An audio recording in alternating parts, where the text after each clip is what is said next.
Are you thinking in writing a book? Do you have an idea which you think is genius and you do not know where to start? Worry not! Once you are done watching this video, your genius idea will stop being an idea to become a real thing.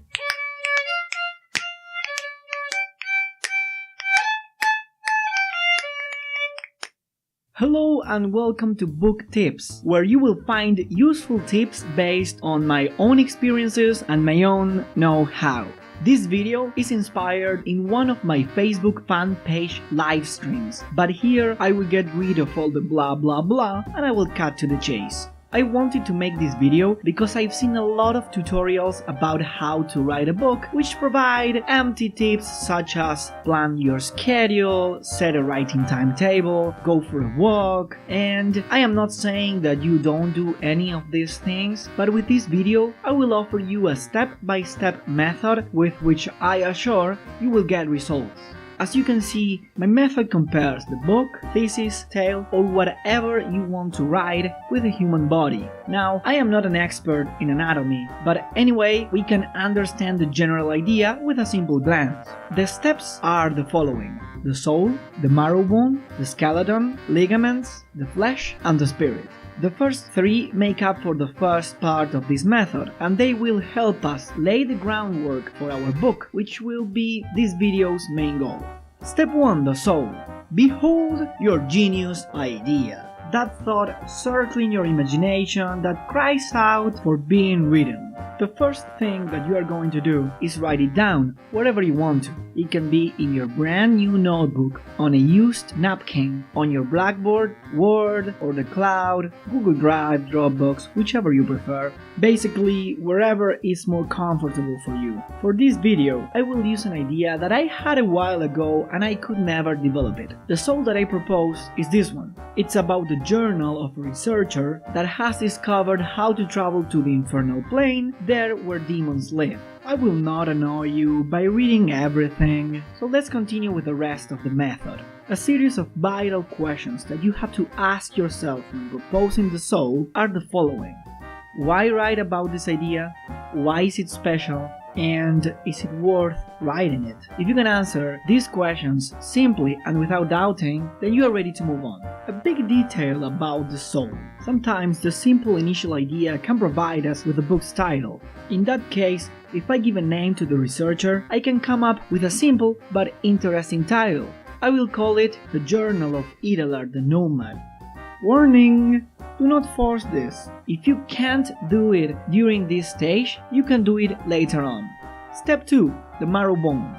Before writing anything, the best thing to do is to lay out the structure of the text. In this case, I have thought of, besides narrating the crossing of Idalar through hell, to add more content to this story. First of all, of course, the entries of the journal about Idalar's travel, and here it is when it gets interesting. So I add, eventually Idalar is going to get corrupted and he becomes a demonic creature.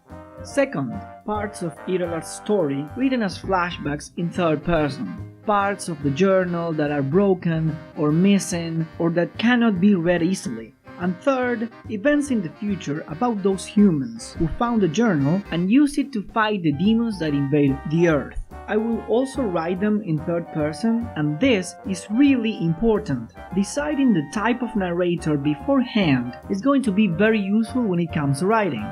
As you can see, I expanded the content of the soul, resulting in 3 different types of lines of action, which I can develop in 3 different types of chapters. The idea is that you do the same with your soul and your marrowbone. I am going to lay out something simple, which is the same that you are going to do with your own book. Let's start with a prologue. I always like to write prologue and epilogue, and then let's add the basics.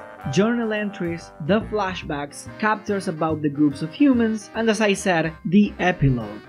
As an advice, whenever prologue and epilogue are used, it is necessary to know with certainty what are we going to include in them. They can be the opening and closing of the story, or events related distantly to the story itself.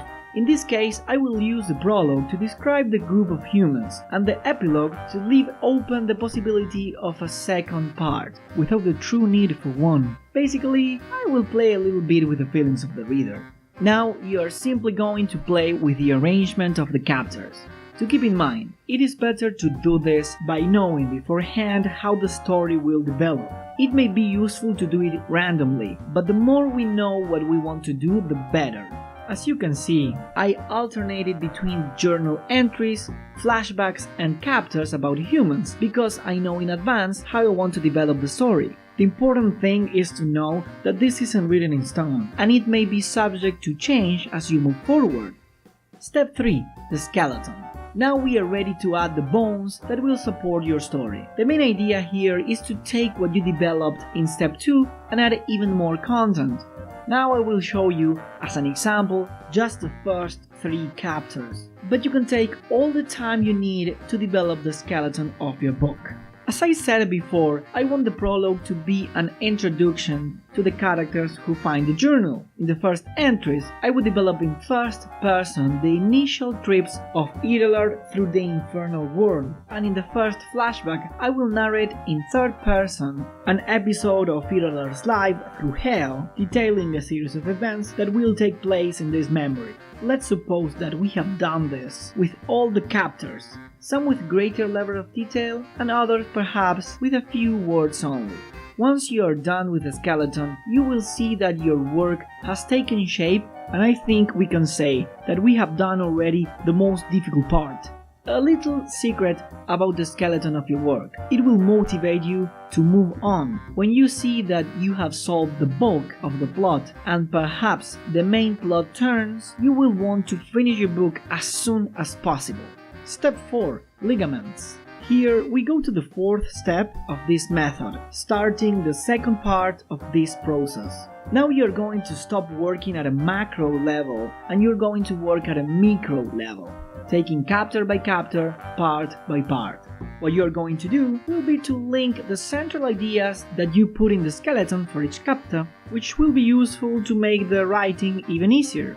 Here I am going to take the first flashback, which I named Sindrith's Laughter. The first thing that I will do will be to divide the central ideas of what I already laid out in the skeleton, which will leave me with 3 different scenarios.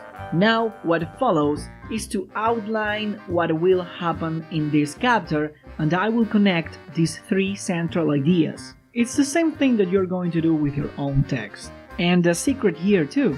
Sometimes you can come up with very good ideas for chapters that you haven't written yet. No matter, it is best to write them down in the skeleton you have already written and leave it there for future references. Step 5. The flesh. This is clearly the step that will take you the longest, but not necessarily the hardest. Now is the time to create and sit down to write. Here it depends purely and exclusively on your writing, your times, how much effort you dedicate to your work. The first 4 steps can be done in 1 or 2 days if you sit down to work focused, so it's easy to get quick results. But with this step, it is not like this, so I can only offer you a good piece of advice. Patience. You don't have to be extremely disciplined, nor do you have to follow a strict writing routine. You don't even have to follow schedules. You just have to be patient and sit down to write. What I can advise you is that you try to write around 500 to 1,000 words each day, and you will see how you progress by leaps and bounds. Step 6. Spirit. Well, this is the last step and perhaps the most important of them all. By spirit, I mean your own style and the details that you include in the book. We could also call it the skin, but spirit seems a little bit more appropriate to me. Here goes everything you put of your own creativity in the book. What style are you going to use? What language are you going to apply? What resources? What turns? What are you going to do to make your book original? What, in summary, is the spirit of your book? Thank you so much for watching Book Tips. I hope it was useful. Please comment and subscribe for more awesome videos. If you're interested in my work as a writer and a content creator, visit my Facebook fan page and my Patreon if you want to pledge for my work. There you will find unique and exclusive content. I hope to see you soon.